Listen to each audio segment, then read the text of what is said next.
আবারও গৃহবধূ নির্যাতনের অভিযোগ। পশ্চিম মহিলা থানায় দ্বারস্থ হয়ে অভিযোগ করেন গৃহবধূ এবং তার পরিবার। ঘটনার বিবরণে জানা যায়, গত 1 বছর আগে রাজধানী চৌমনি এলাকার বাসিন্দা আবিরলাল বর্ধনের সাথে এয়ারপোর্ট এলাকার বাসিন্দা উমাশ্রী বণিকের বিয়ে হয়।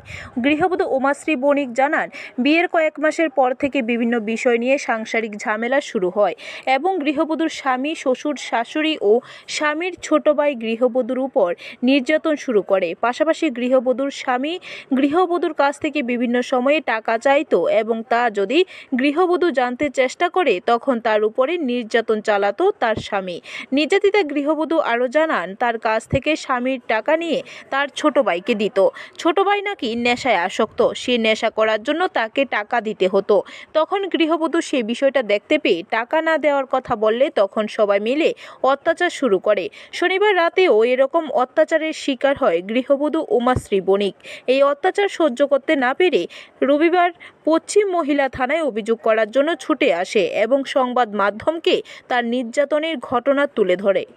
কালকে আমার প্রচণ্ড মারধর করা হয়েছে। আমার জামাই আমারে নাকে ঘুষি দিয়েছে, দিয়ে নাকে দিয়ে রক্ত আনছে।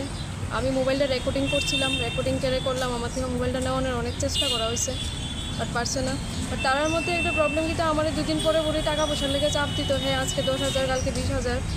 যদি আমি জিজ্ঞেস করতাম যে কেলিগা আমার টাকা, কেলিগা তুমি কী করবা, তখন আমার কোয়া হইতো যে স্টক মেনটেনের কাজে লাগে বা বিজনেসের কোনো কাজে তারা লাগাইতেছে। বাট পরবর্তী সময়ে আমি জানতে পারলাম যে হ্যাঁ, যে ছোটো ভাই গাঁজা, ড্রাগস, কোরাক্স এবং বিভিন্ন ট্যাবলেট নেশা করে সাথে যুক্ত আছে।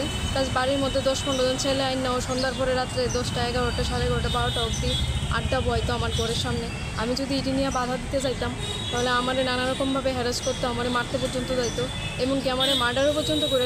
ব্যুরো রিপোর্ট, খবর ত্রিপুরা।